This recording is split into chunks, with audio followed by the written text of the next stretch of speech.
you guys are going to think I've lost it, because today I'm going to take perfectly good wood, turn it into something that looks like pallet wood, and then make a hanging garden out of it.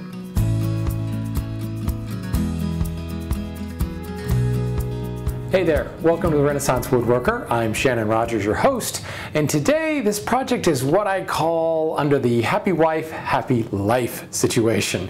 My wife wants a series of boxes to create a living wall, specifically a living succulent wall. And if you're not familiar with this, these are all the rage right now, from full-blown entire walls made out of living plants to small boxes like we're going to create today.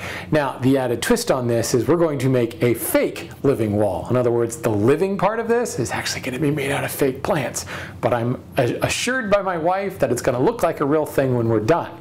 The cool part about this is, from a woodworking perspective, there's really not a lot of challenge to this, but it's a great way to use some scrap, and I'm going to throw in a few extra fun challenges like using my resaw frame saw to resaw this 4x4 into all the parts I need and give it that kind of straight from the sawmill rough sawn look to the exterior.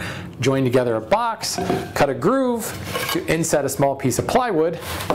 This bit of floral foam goes inside of it, and we're good to go. So it should be a relatively straightforward project, but it's going to win me some huge brownie points in the wife department. The most important part of this is the floral foam. I picked this up at a Michael's craft store. This is about 2 inches thick, and it's 12 by 18. Actually, it's a little bit under that, 11.8. 17.8. Who measures in 0.8 of an inch? Anyway, this is pretty standard stuff. You can pick this up at any Michael's craft store, and I'm going to base everything around this. I want this foam to fit snugly inside the frame. I'm going to put a plywood backer on this. This happens to be some particularly thin 1/8 inch thick plywood. 3 16th inch thick stuff that you could pick up at Home Depot would be perfectly fine here. Just enough for, to be able to house in some grooves around the inside. And as far as the material to make the frame, this is where using up the scrap wood comes in to bear. Anything you have. I'm going to make the walls of my frame about 1/2 inch thick. If I'm being honest, this is kind of the perfect project for pallet wood, but as you know, I'm not a big fan of pallet wood. First of all, working for a lumber yard, if I built a project out of pallet wood, I would probably get fired for that.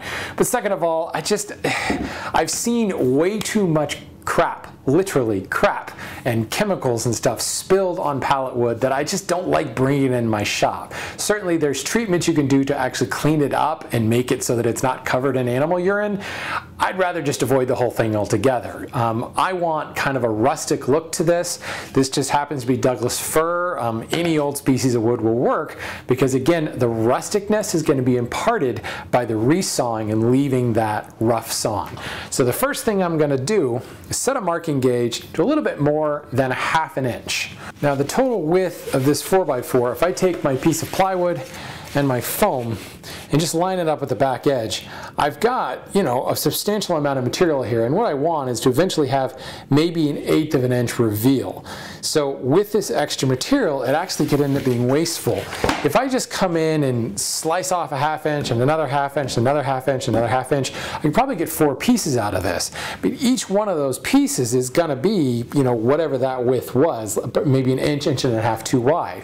So instead, I'm going to use my marking gauge, and I've set it to just past 1/2 inch. Just a little bit of fudge factor for saw kerf and such. And I'll run a line all the way down and all the way around. So now I can come in and slice off this piece. Then rotating it and running those same lines, I can still get 4 more slices, but each one of these slices is going to be light 1/2 inch. I might even be able to get 2 slices out of this, but I think that would be pushing it. So instead of just getting 4 slices, I can actually now get 5 and really maximize this, because as I said, I have to make, eventually end up making 4 of these boxes. And since I do want to use up scrap wood, but I don't want to waste it either. And with my piece set up in my vise, I'm just going to use a regular rip saw to start my kerf.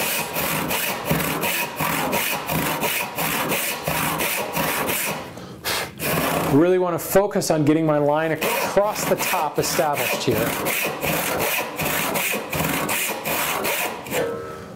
With that curve set across the top, I'm going to drop the handle down and run down the face a little bit. Really paying attention to my pencil line that runs down the face. You can't see it on camera right now. Now I'm going to flip the entire timber around, much like I was going to be sawing out a tenon, and I'm going to come back and saw down the line on the opposite face. Now here, I have this kerfle on the top and the kerfle on the far edge to guide the saw. I'm still paying attention to the line on the face here, but for the most part,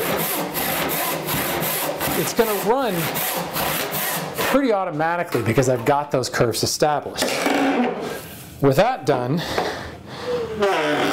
with a 4x4 like this, it's actually only about 3.5 inches wide, you can continue this cut with a typical 5 points per inch rip saw. Or, if you want to pull out the big guns and you have a resawing frame saw like this, you can do the job even faster.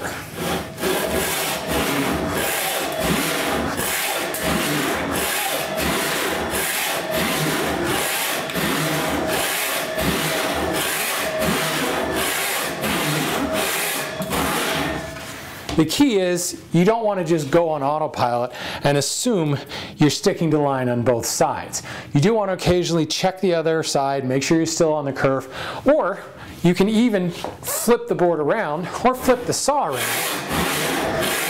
and saw from the other side. That will even out any eccentricities in each saw curve you're making.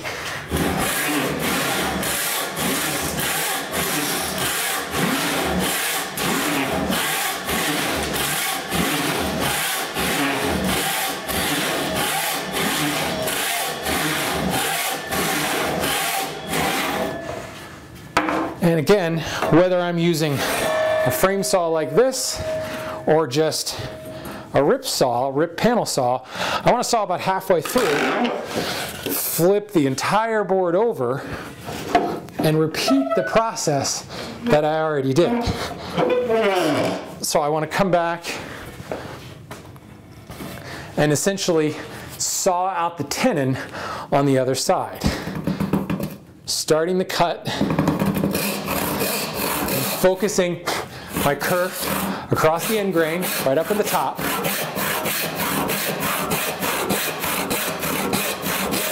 And focusing down the edge.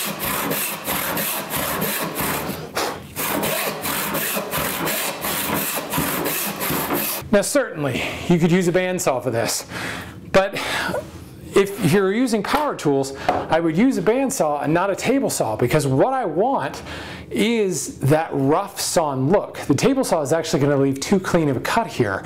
Then I have to go back and artificially create saw marks. I want a rough sawn surface. And frankly, other than a pit saw, this guy is going to give me the best look for that rough surface.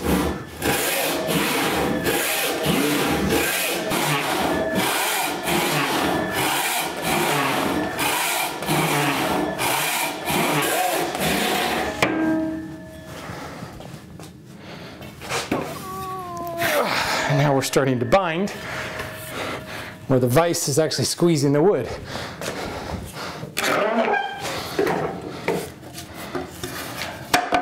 And there we go. There is my first slice taken away. Now, while this piece is about 1.5 inches too wide for what I need, now, as you can see, with this slice removed, my face here is much closer to what I'm looking for. So I'll rotate the whole piece 90 degrees and now cut my lines around here. Using my same gauge setting, I can run my line down this face all the way around the board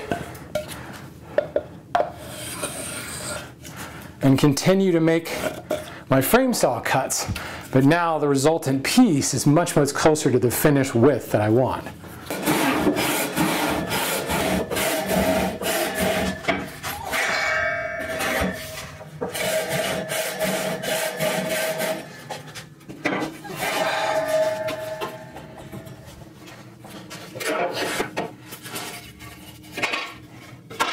Here is the factory plane surface. When you flip it over, you can really see that rough sawn, kind of reciprocating saw look of the frame saw. Gives you that really cool kind of rustic look that, frankly, a lot of people go to great pains to try to imitate, try to mimic. We don't have to mimic it, we just have to saw it. Now I'm going to take one of my boards and secure it down to the bench and set up my rabbiting plane to take a 1/4 inch wide by 1/4 inch deep rabbet. I'm going to run this on the edge of all of my pieces. This rabbet's going to receive the plywood backer.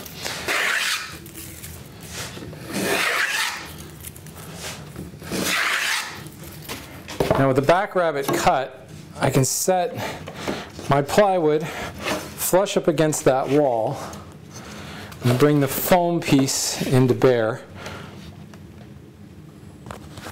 And I can mark the point in which the foam projects. And I want to add maybe 3/16 of an inch to that, just to give myself a little bit of ridge, because there's going to be some moss on top of the foam, and I want just the tiniest bit of the frame to be proud of all of that. So I've taken that dimension and set a marking gauge to it, and I'm just going to go ahead and plane the opposite edge here.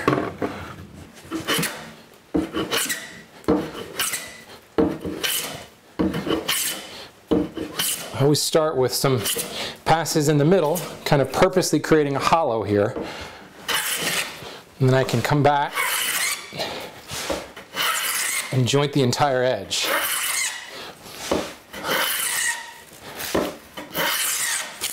Just paying attention to my pencil line.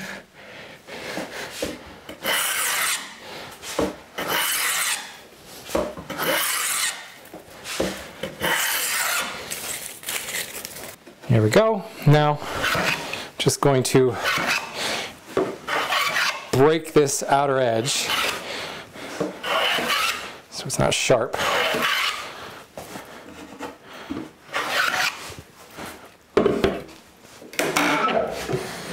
Now this is sized to final dimension, and I can now start cutting it to length to go around the foam and the joinery for the ends. Square a line across the end that is slightly wider. This space here is slightly wider than the pieces were resawed. And what that allows for is just me to be able to come in and flush up the corner later. But this establishes the shoulder joint of this half lat or rabbet, whatever you want to call it. And I can bring the foam right up against that line and come down to the other end and just stick my knife right in there. And I'll square this down, and this will give me the location of my next shoulder. And I'll just go ahead and drop the board right up against that knife line. Again, sticking my knife in there, that tells me, how much I need for the junction. I'm going to move the knife over just a little bit, again giving me a little bit of extra that I can flush up later. And now this area down here is waste, and I can cut it off.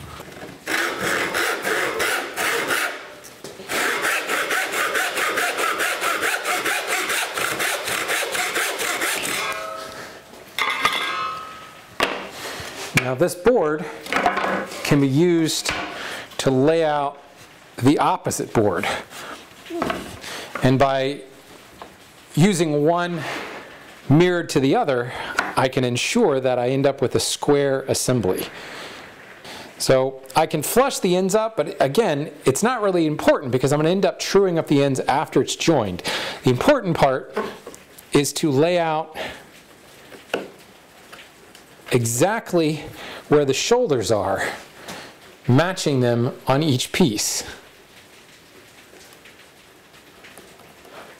Because it's not so much the overall length of the board, but it's the distance from shoulder to shoulder that's important that will keep this whole assembly square.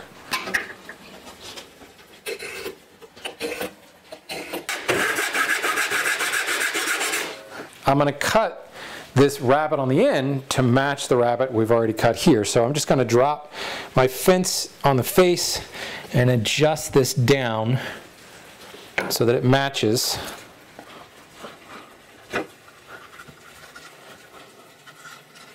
Now I'm going to come right up to my knife line and saw in the shoulder.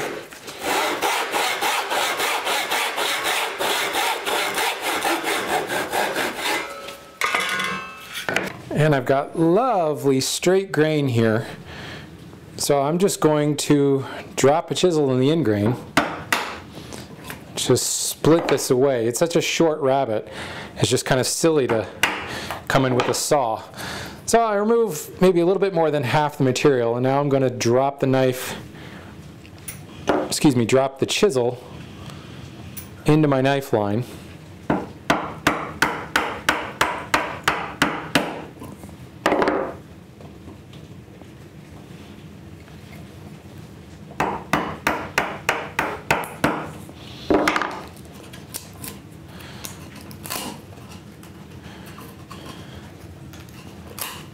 Pull the bulk of that away, and then I could just use the chisel to slice that away.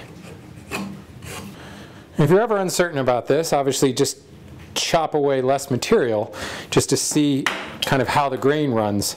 But you can see this old fir it's really fine grained and it's very straight.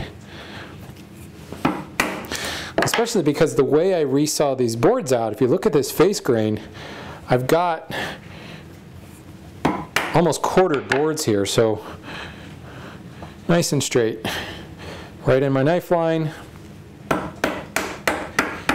When I go to my knife line, you'll notice it's less, one big whack to split it out and more light controlled taps. Just precisely removing that last little bit of material.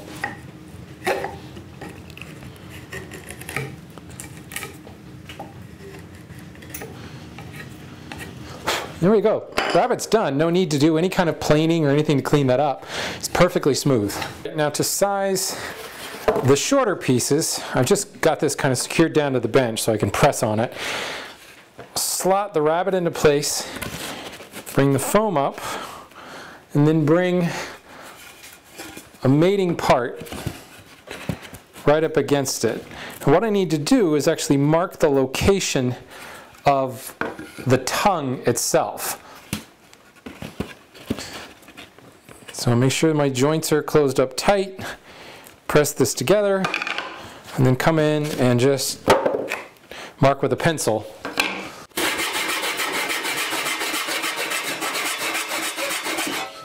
So now I can use this piece to lay out its mate. And again, this just ensures that everything stays nice and square. All the edges are flush.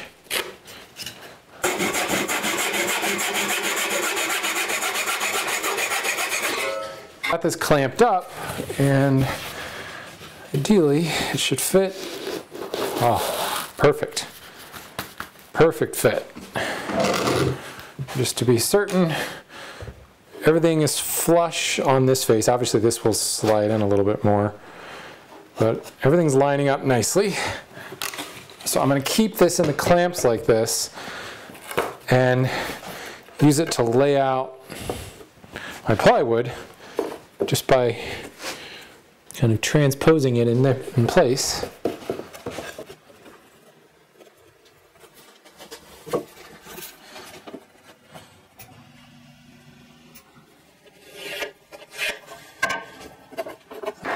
Plywood works just fine with hand tools. You just need to treat everything like a cross cut.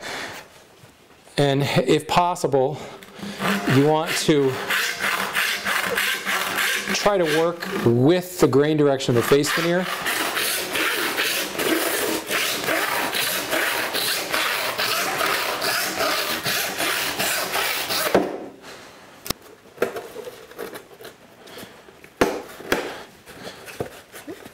There we go. It drops in cleanly. And when I push the foam back up against that wall, you can see I've got a nice even reveal all the way around the edge. So now before I assemble everything, let's take the foam and the plywood out of the way. I want to keep this rough sawn look on the outer edges, but it's still just a bit splintery at this point. So I'm going to use some heavy grit sandpaper. This is 100 grit. I'm just going to knock off the splinters while still leaving all of that rough sawn texture. If I came back over this with a plane, it would clean everything up, and the interfaces have been planed, but I don't want that look. I definitely want to keep all the ridges, exposed bits from that resawing we did. So this just kind of rounds everything over a little, which frankly is what would happen over time anyway if we're going for that kind of rustic look. It doesn't take a lot. That's ready to go, but you want to be able to, run your fingers over it and not feel like you're going to get a bunch of splinters.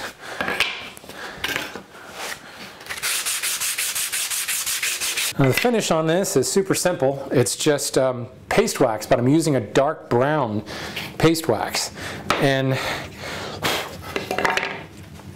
it adds a nice deep color to the inside plain surface. That's all well and good. And it looks good on the edge. Super easy to apply. But the real look I'm going for is on this rough sawn edge. And you can see how the die kind of grabs into that rough surface and really gives you this nice kind of antique look. And that's it. That's all you have to do for the finish. Just rub that on. I'll come back and kind of give the surface a little buffing once this is dry, once the paste wax is dry, which is, 15 minutes or so.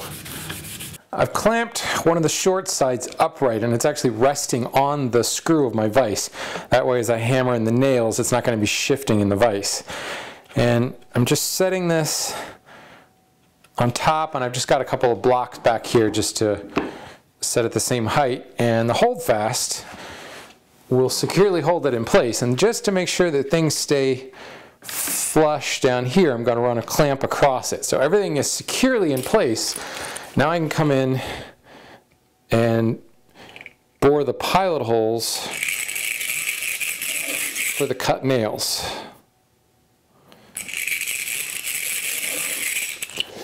I'm just using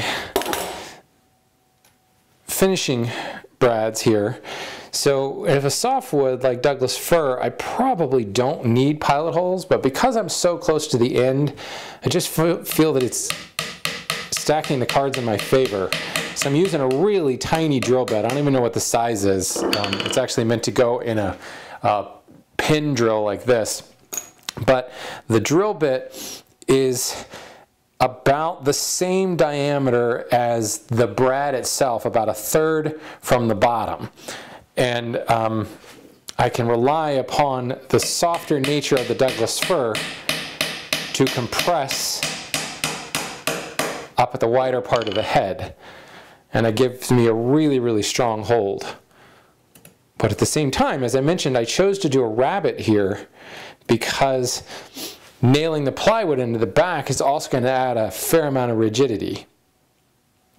Now just remember, the nails, cut nails, are a constant dimension one way and then a taper the other way. I want to make sure that the taper is running along the long grain of the fibers here, especially because I'm so close to the end. If I rotate this nail 90 degrees, it's going to taper apart and split the wood. So a Warrington pattern hammer like this is great because I can use the blade down here to make sure I'm positioned and the wedge is wedging the way I want it. Then I can flip it over, drive it the rest of the way in.